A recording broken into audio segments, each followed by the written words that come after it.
There's a code of silence that we don't dare speak. There's a wall between us in a river so deep.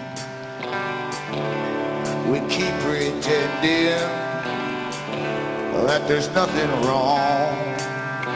But there's a code of silence and it can't go on.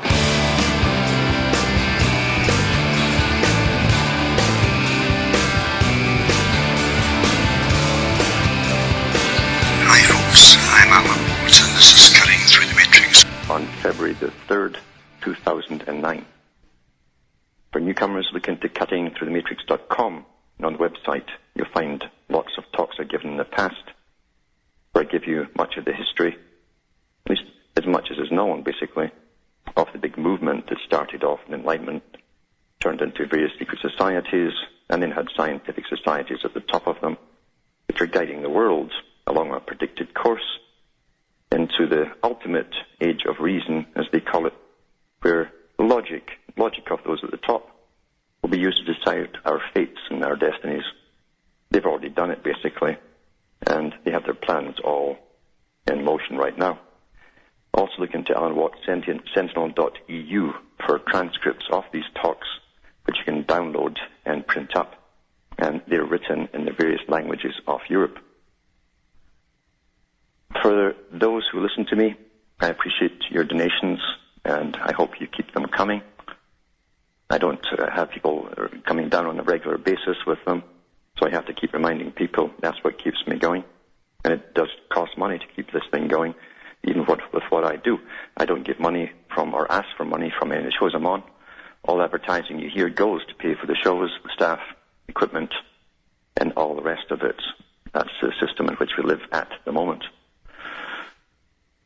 But things are changing fastly, as I say, very, very quickly, I should say, because we're on a roll. This century, in fact, was earmarked for the century of change, 100 years war.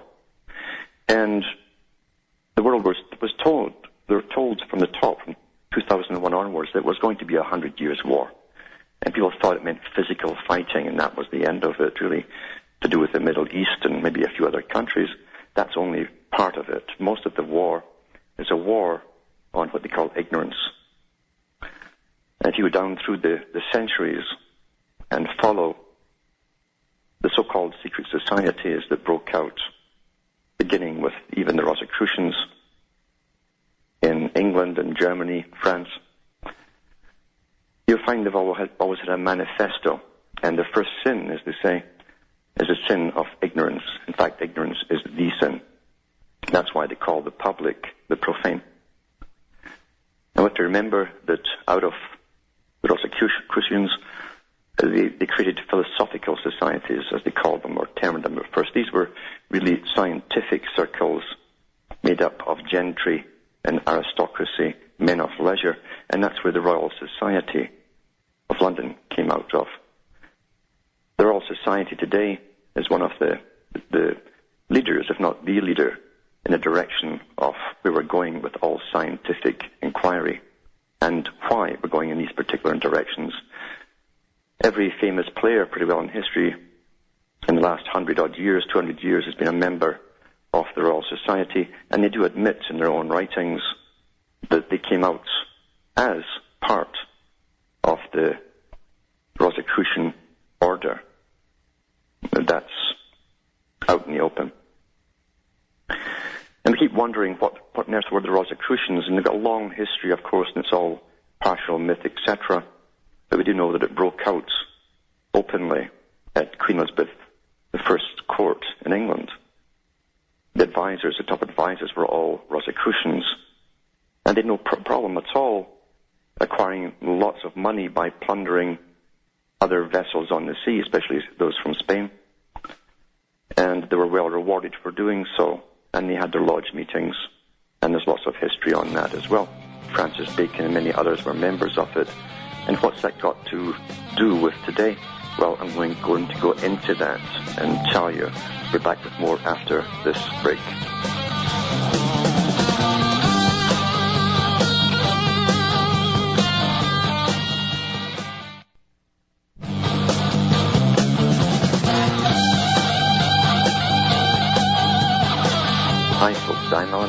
This is Cutting Through the Matrix.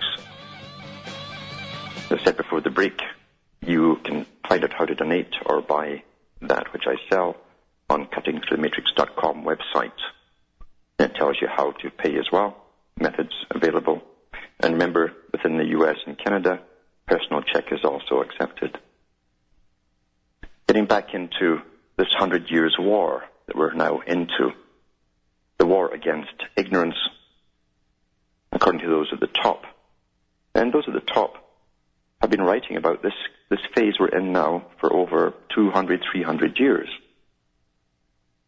When you go back into the writings of the famous players in history, you find that those who went into, even before Darwin, they were into evolution.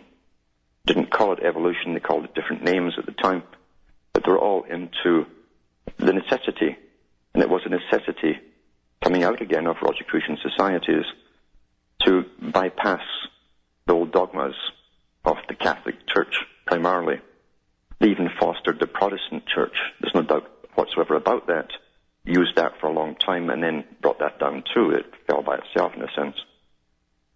You go into the writings of Luther himself, a place that was where Rosicrucianism was really in the leading edge at that time in Germany. And you look at his family crest, which was the symbol of the Rosy Cross. That's no coincidence. So religion's always been used for certain periods by those who know how to use it to control the whole world if need be. In fact, it's controlling it right now under the supposed New Age greening projects and sustainability. That's a new religion. But getting back to the past, the famous players, as I say, all were into evolution as a theory. And they were looking at all kinds of fossils and stuff to try and prove that there was no one biblical flood, but that there was different floods at different periods. In fact, at one time they wondered why they thought the earth maybe had sunk beneath the sea and then risen again. That theory still isn't discounted yet. And they've always tried to find key or links, basically, between different species that disappear and reappear, such as sea urchins and so on. And they've written screeds and screeds of books about that. In the 1800s, many of the famous scientists of their day wrote about finding this ether or whatever that was a missing link between species. And it's a lot of nonsense, but they made their money at the time, and they let them quietly disappear from the history books rather than discredit them, because they need these theories to keep going, you see, because the theories all fit in line with where we're all supposed to go. And where is it we're all supposed to go? When you look again at the big players that promoted evolution, and the religion, basically, again, it came out of the Enlightenment period, hidden behind mystery religions, but it's still based on reason. Above all, the myth and magic at the bottom was to do with superior man and inferior man. You find that even in ancient religions, since most of the morality talks that they give you and parables are about inferior and superior types. Something that's been ongoing for forever. Therefore, the Rosicrucians had massive cover at the bottom, just like the Masons of today do. They are the cover. Pike, in fact, called Masonry the outer portico, member of the lower degrees. They do believe in what they're told. There's no reason to suspect their order, but those above them are on a different course altogether. And you have to go into who charters them, who gives you the charter for a lodge, to find the source of it all. And you always generally find royalty at the top of it. You give out the charters. And the Duke of Kent is generally the traditional, whoever he happens to be at the time, but he's a traditional Grand Master for the Grand Lodge of England. Now, the Royal Society, as I say, is also a chartered organization. It started off as a branch of what people thought was mysticism, from Rosicrucian orders. They met in secret. They did swear an oath to each other. They also brought in people like Francis Bacon, Isaac Newton, became members. And you could not become a member if you were married and you wanted to stay with your wife and family. You had to provide for them and leave them at any cost and devote yourself to the order of the Royal Society. I don't think it was up until the 20th century they ever allowed a woman in, a woman scientist. And that's how they ran it, just like a priestly monk sect. They talked about reason and the age of reason. Go into the past and look up the age of reason that came out of the Enlightenment and see what was behind it. Because at that time, too, they were collecting very old books, having them reprinted from the pre-Christian philosophers of Greece, mainly.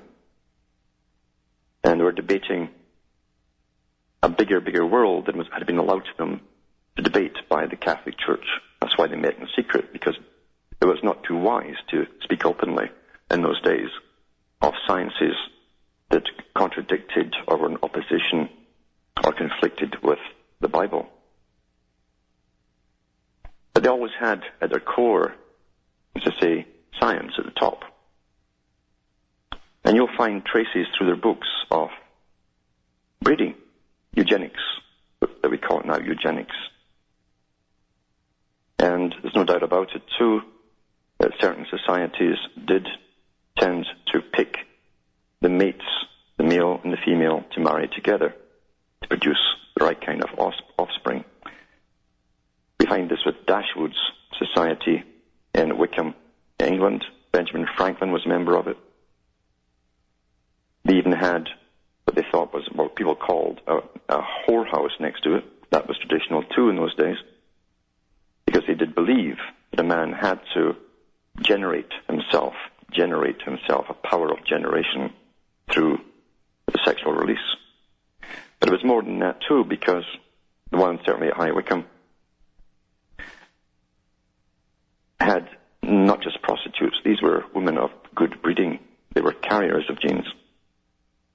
And there's been articles in the newspaper over the years, of newspapers, when they excavated that particular house or mansion, and they found underneath it the skeletons of babies. I guess they were the unauthorized offspring, because they did want offspring. And they would be adopted into a family, maybe not the father or the mother, but a family of the lodge.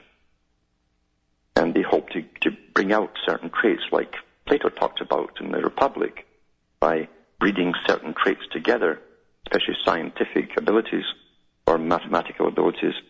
They had the hope to bring out a child with superior qualities, and that was the whole thing behind it. And that still goes on today. Royalty were trying the same thing for thousands of years, but their qualities were generally unchanneled. They were kind of wild and all over the place. They were impatient. That was their fault. But they thought that if they could breed scientific people together with the same traits, they could in fact come out with a superior type to guide the world along this particular path of reason and logic, where logic and those who decided that they had logic and reason would rule the world as it should be done. And they're against the breeding of the lower types, the base types, the profane, as they called it. They like to hide that in modern times, but these old books certainly had a lot of that stuff in it. But out of these lodges and so on in this age of reason, you find the big players too that we're so familiar with, and I've mentioned the Galtons, the Darwins and so on, the Huxleys. I go into some of their histories from their own writings for you. And in this day and age, with all of the articles I've been reading lately to do with population control, and you do know this is the official month, they might extend it for 2 or 3 months, and all media, to get it through to our heads that we've got to cull down ourselves, bring the population down, for sustainability, of course. Now this is connected. This is all connected. This movement that started hundreds of years ago is still connected with what's happening today and with those at the top. Remember, the Council on Foreign Relations is a branch of the Royal Institute for International Affairs.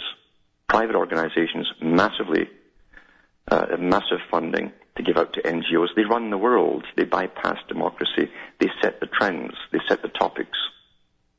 They set the curriculum in universities and schools. They set the agenda. And they were secretive societies too. It's interesting that Brzezinski recently on a video was asked the question about the Trilateral Commission, a branch of the CFR, and the CFR, and he blithely said, well, you can read all about them, it's in the open. But just before he said that, he prefaced it with, well, you understand there's always an overt side to things and a covert side to things. And he was telling the truth, because every revolutionary movement that has an outward set, a political agenda, spoken to the public, always has this active inner group that will do the dastardly deeds if need be, whatever it happens to be. The covert group. So he was telling the truth about that.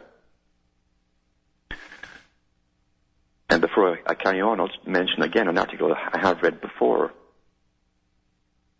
to let you know how these articles are all being churned out at the right time until the public down below will prattle on about it in their conversations, because they will believe what they're told, since they don't reason, as Brzezinski said. Be back with more after the following break.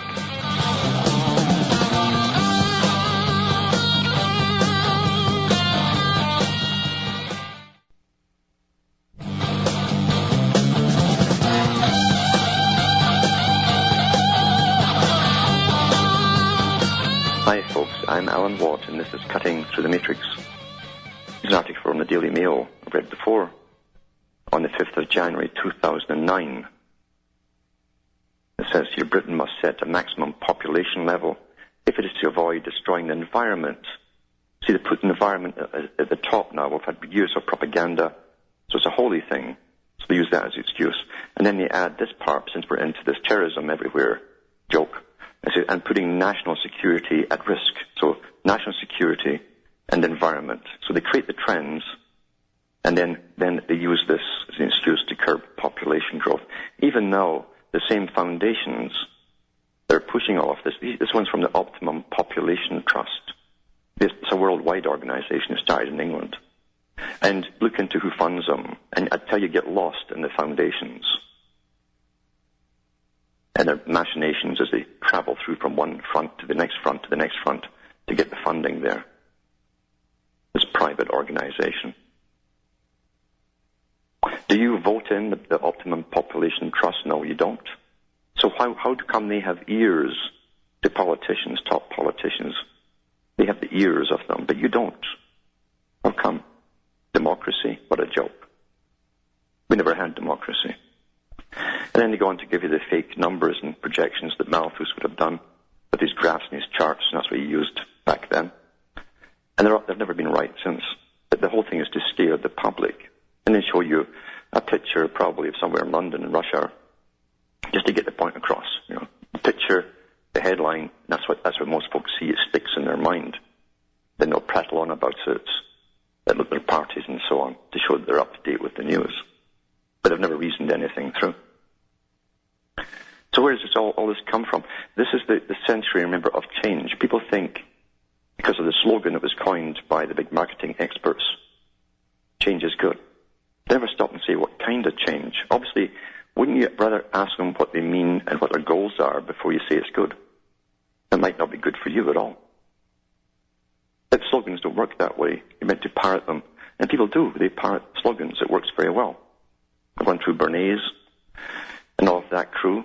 I've gone through the culture creators that were interfaced with the CIA totally. And same with MI6 in Britain, MI5, I should say. And all the other security agencies. They gave us the culture of definitely the latter part, the last half century of the 20th century. Right up to the day. And they're running it still. Let's go into one of the main characters. Remember, the Royal Society and every other great society, and no doubt took many, many oaths. to lead the world through argument along this particular route. That's how they do it. And this is by the grandson of Charles Darwin. It's called The Next Million Years by Charles Galton Darwin. He spends a lot of the book, again, comparing man with animals and saying, my God, they'll outbreed and they won't have the food and yada, yada, yada, and all this kind of stuff. But his big thrust is the wrong kinds will breed. He makes no bones about that. He says it openly. It's the wrong kind who will breed, And he actually mentions the wrong kind. He actually couches it too, going a lot further. He says here, in page 93, he says, a man is promoted on account of his individual merits, without any thought about the consequences for the distant future, in a less abnormal world than the present. His increased prosperity should lead to a man's having a larger family, and those of the less prosperous, so that the good qualities inherited from him, the one with the most money, should gradually become diffused throughout the population in later generations. At the present time, the exact opposite happens all too often, in that he's likely to have a smaller family than the average. In fact, success in life is at present antagonistic to success in survival. Then he goes on to talk about parasites and so on, and how even parasites have a function. He says, it's always necessary to remember that nature itself is quite non-moral, and that there are many qualities by which we no means admire, which nevertheless are often regrettably effective in the struggle for life.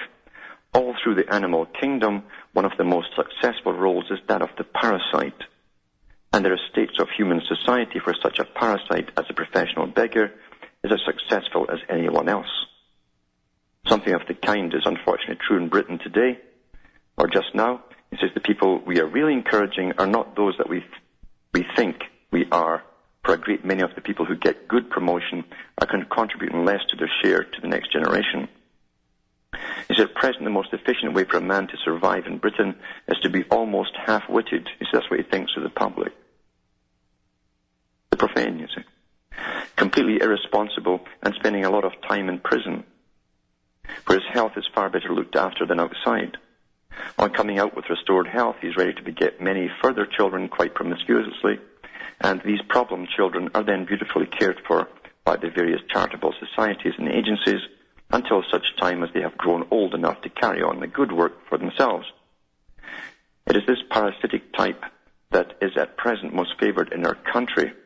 If nothing is done, a point will come where the parasite will kill its host by exhaustion, and then, of course, itself perish miserably and contemptibly through having no one to support it.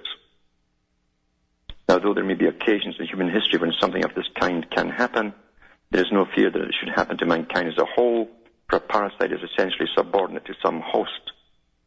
And man claims reasonably to be master of the world. There's reason for him to be subordinate too. So there's no danger of mankind adopting the role of the parasite, he says. This character who didn't do much work in his lifetime. Back with more after this break.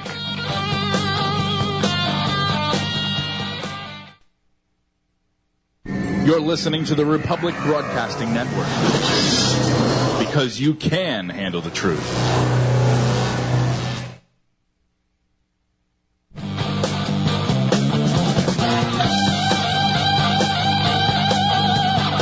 Hi folks, I'm Alan Watt. We're cutting through the matrix, reading from Charles Galton Darwin's book, The Next Million Years, printed in 1952. I think he himself was a physicist, and he was into eugenics in a big scale. I wouldn't say just as a sideline, I think that was really his favorite topic. But he talks about specializing the breeds of humanity, specializing by breeding.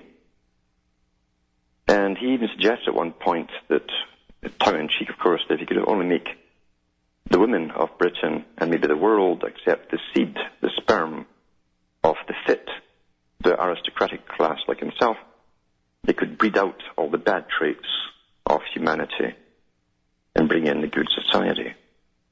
But on page 130, after talking about the different benefits of inbreeding, as opposed to the demerits of inbreeding as well. He goes on to say this: there may be those who will regret that man will not attain these pinnacles of specialization, it means through breeding, but the failure is inevitable. In order to create such specialist breeds, there would have to be a master breed at the summit, you see, the Great Pyramid. And this would be a totally different kind of thing from all the other breeds, because it would have to create itself. How would it create itself? Through genetics. Perhaps. Then he goes on to say, at every turn the argument leads back to this question of the master breed. Now remember what Plato talked about in the Republic, the master breed and so on, the guardian class, and how they breed specific humans for special tasks and so on, just like domestic animals. He talks about this too. He says nothing can be done in the way of changing man from a wild into a tame animal without first creating such a breed. But most people are entirely inconsistent in their ideas of what they want created. On the one hand, they feel that all the world's problems would be solved if only there were a wise and good man who would tell everybody what to do. But on the other hand, they bitterly resent being themselves told what to do. As to which of these motives would prevail, it seems at least probable that it would be the resentment, so that if the breed should arise in any manner, it would be extirpated before it could ever become well established. It is, however, imaginable that there might be a part of the world in which the breed was accepted. Now, this is straight out, really, of the New Atlantis by Bacon. It gives us allegorical concept of a place that eventually became America, of course, where they'd have a secret society running the world, although they'd have a form of government on the outside. So he says, there may be a part of the world in which the breed was accepted, and that this part should gain superiority over the rest of the world, because it could develop various suitable breeds of specialists under the control and direction of the master breed. That's Plato's Republic, and it's the New Atlantis right there. And by the exercise of the skills of these specialists, it might overcome the other nations. So it's appropriate to look a little further into the matter. Imagine that through new discoveries in biology, say by suitably controlled doses of X-rays, which he, by the way, was experimenting with on different tissues, it becomes possible to modify the genes in any desired direction so that heritable changes can be produced in the qualities of some members of the human race. I may say I do not believe this is ever likely to be practical because there's so many, it's not predictable, that method, you see. He says, but that does not matter as far as concerns the present argument. The first success might be in some physical attribute, for example, by making a breed with longer and stronger legs, so that it could jump a good deal higher than anyone can at present. But passing to more important matters, there might be a breed which could think more abstractly, say a breed of mathematicians, or one that could think more judiciously, say a breed of higher civil servants. And that's who they'll bring in first, by the way, the bureaucrats and the scientists, if they haven't done it already. And the question arises of a more precise prescription for what the qualities of the master breed are to be. It is usually best to build on what one already has, rather than to start from nothing. So the natural procedure would begin with existing rulers. The existing rulers. And I've told you have an international club of all those who've got from the top in every country, the long dynasties that have held on to power and their wealth. That's a criteria to get into this club. So this will begin with existing rulers, since these have already established themselves as acceptable to at least a good many of their fellow creatures. One would collect together, say, 100 of the most important present rulers. Among them, of course, should be included a good many who exert secret influence without holding any overt office. Do you know where he got that part from?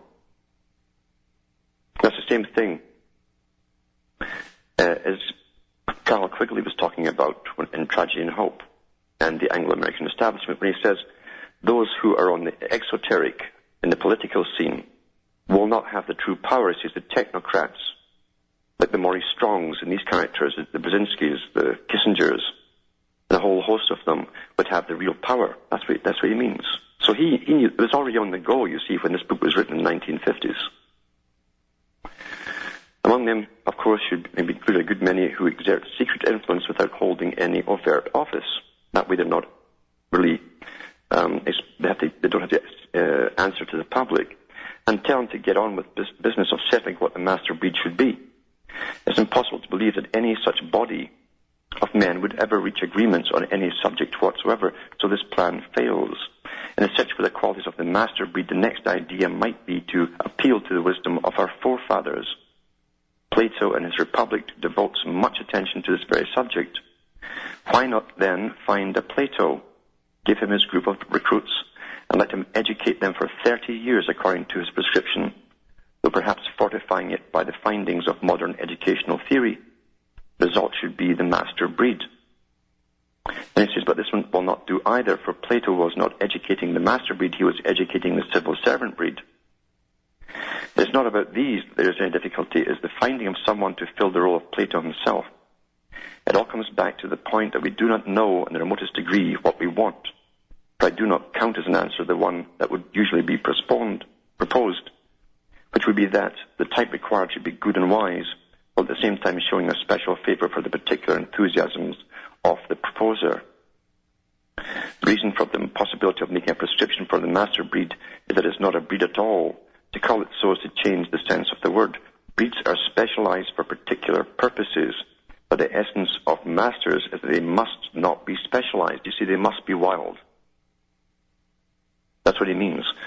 Now remember, he and others have written in their books that those who rule the world will not alter themselves with brain chips or anything else. They're not hampered either as they grow up through the educational system we all have. They're impervious to most of the laws because they're wild. They said they must retain their abilities of survival, their capabilities of survival, because they will be steering planet Earth. That's what he means by that. So he says, they have to be able to deal with totally unforeseen conditions, and this is the quality of wild, not of tame life. No prescription for the master breed is possible. In these considerations, I've been assuming the license of supposing that we might be able really to change human nature in a heritable manner, and this is far beyond all probability. Returning now to more practical considerations, there seems no likelihood whatsoever of a master breed arising. All through history, the most formidable difficulty every ruler has been selection of his successor, and the best intentions have been nearly always disappointed. Indeed, it is notably surprising how very seldom the choice has been well made. The immediate cause of these failures has been the difficulty of the subjective judgments on the basis of which the choice must be made, but fundamentally have arisen from a cause in the deep nature of mankind. Of all animals, man, again, you're an animal, you see, is the most ready to try experiments, and there are always candidates, far too many candidates who regard themselves as fit members for the master breed. This is a message for all those who think they're going to get up there. Who regard themselves as fit members for the master breed. This quality is a characteristic of a wild animal, and it will always prevent man from domesticating himself. He will always prevent the creation of the master breed, through which alone the rest of man could be domesticated.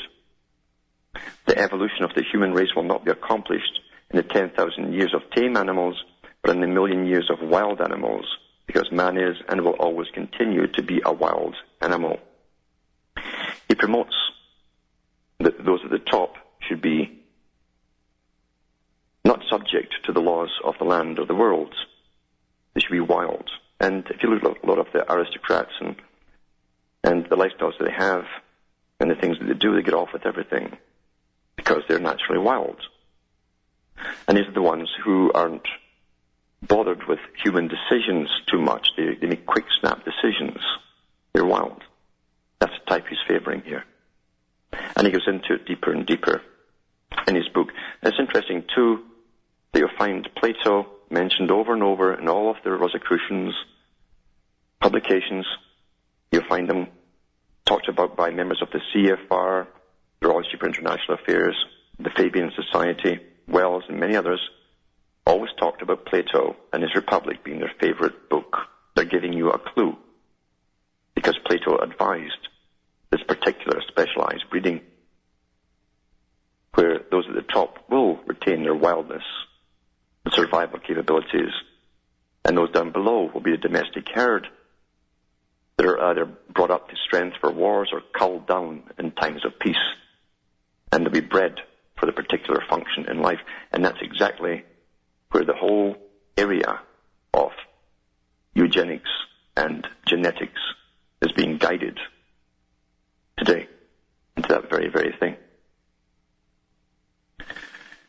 Now here's an article that ties in with this again, because they're using the global warming for the world scam to bring the world together. Remember the Club of Rome, in their book called The First Global Revolution, they said they came up with the scam idea after looking at everything that would unite man. They'd blame man for destroying his environment and the atmosphere itself. And look where it's got us today. You've got a depression going on. What's the odds of all this happening at once? You got a depression, a financial depression going on, and that was rigged, of course, to eat the right time. And we're going totally global. They're regionalizing the whole world together.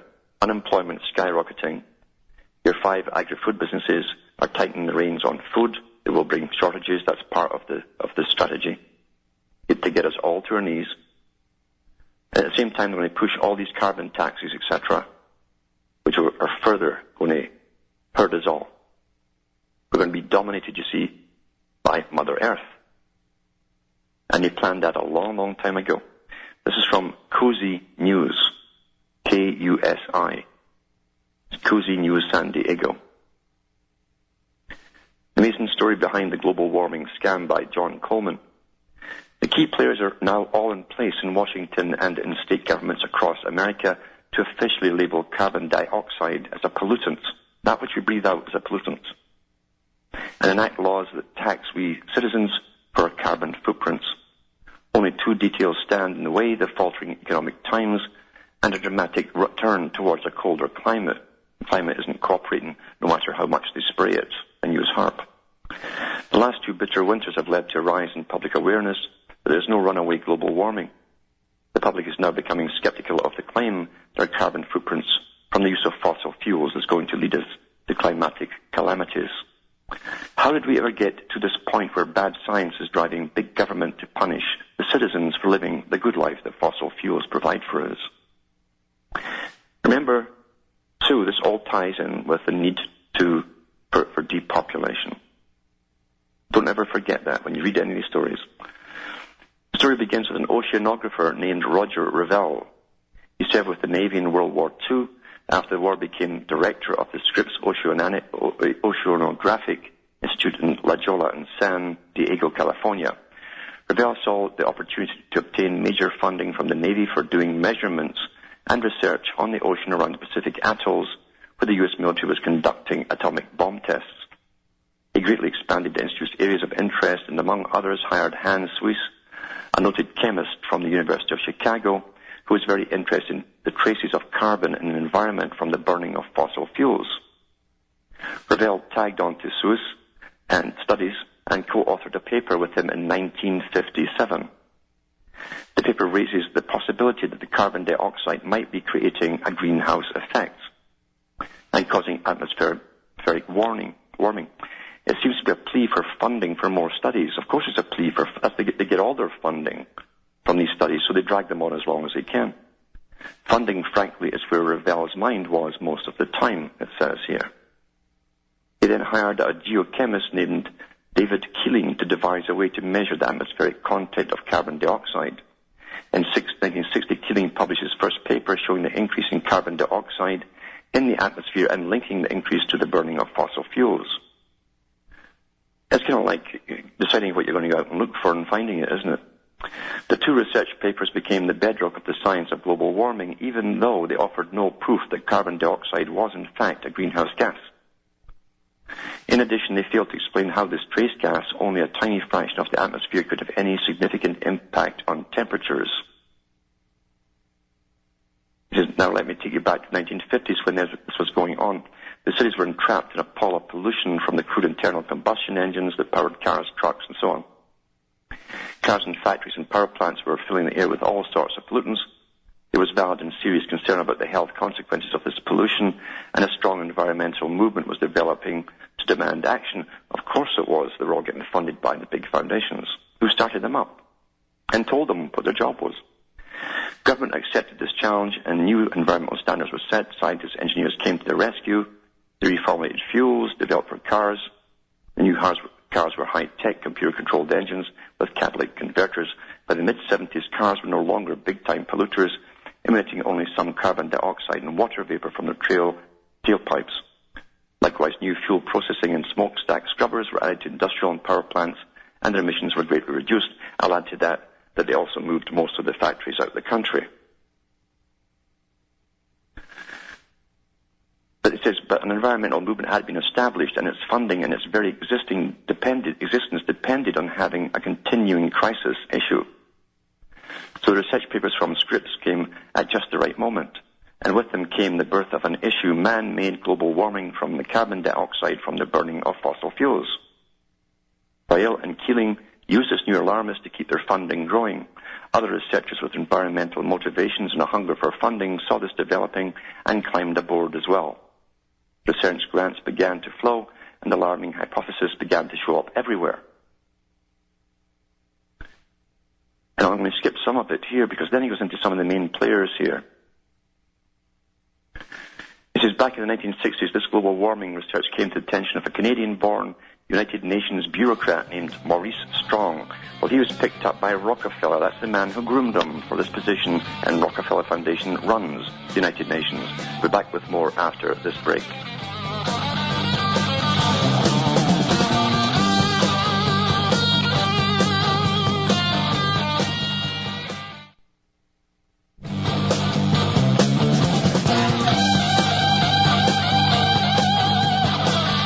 Hi folks, I'm Alan Watt, and this is Cutting Through the Matrix, reading an article about the setting up of this great global warming scam.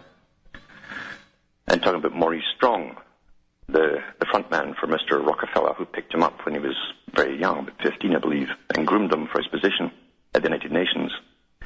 It says here, Maurice Strong was looking for issues he could use to fulfill his dream of one world government. Well, it wasn't just his dream, it was his master's too. Strong organized a World Earth Day event in Stockholm, Sweden in 1970. From this he developed a committee of scientists, environmentalists and political operatives from the UN to continue a series of meetings. Strong developed the concept the UN could demand payments from the advanced nations for the climatic damage from their burning of fossil fuels to benefit underdeveloped nations. That's no nonsense, it ain't going to help them. A sort of CO2 tax that would be the funding for his one world government. But he needed more scientific evidence to support his primary thesis, so Strong championed the establishment of the United Nations Intergovernmental Panel on Climate Change. Now, as I say, he's just a leg boy for the Rockefeller Foundations. Remember that at all times. This was not a pure climate study scientific organization, as we've been led to believe. It's an organization of one world government UN bureaucrats, environmental activists, and environmentalist scientists who craved the UN funding so they could produce the science they needed to stop the burning of fossil fuels. Over the last 25 years, they've been very effective. And he goes on and on and on, always dreaming up ideas of Armageddon, etc.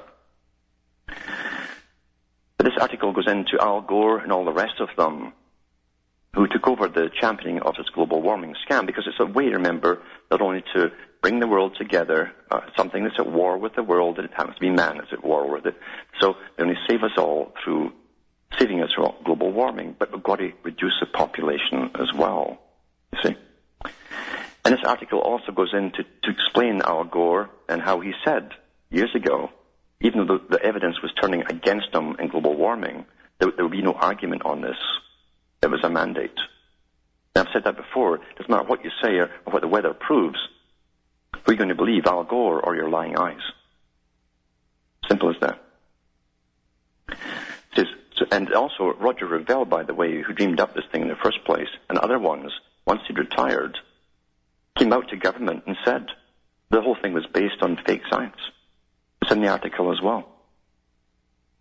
And they're all told to leave the room because the agenda is the agenda. But he and other ones came out and said to wait another 20, 30 years before they make this a mandate because the proof was not in. Says the global warming frenzy was becoming the cause celeb of the media. After all, the media is mostly liberal, loves Al Gore. What's all run and owned by the same guys that own the foundations, isn't it? They love Al Gore, loves to warn us of impending disasters and tell us the sky is falling, the sky is falling. The politicians and the environmentalists love it too. But I'll put this up, I'll link up on my sites at the end of the show, and you can go through it at your leisure, because it really does give all the statements Al Gore gave out regarding the fact there will be no argument about this. That's all. Also, look into the history of Al Gore and see who groomed him. It's really intriguing.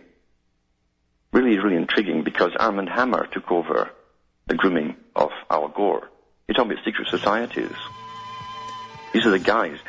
Armand Hammer had an apartment next to Lenin, and then Stalin, and still ran an empire back in the U.S. during the entire Cold War. Quite something. Well, that's a rushed bunch of info for tonight from myself and Hamish, Ontario, Canada. So it's good nights, and may your God or your gods go with you.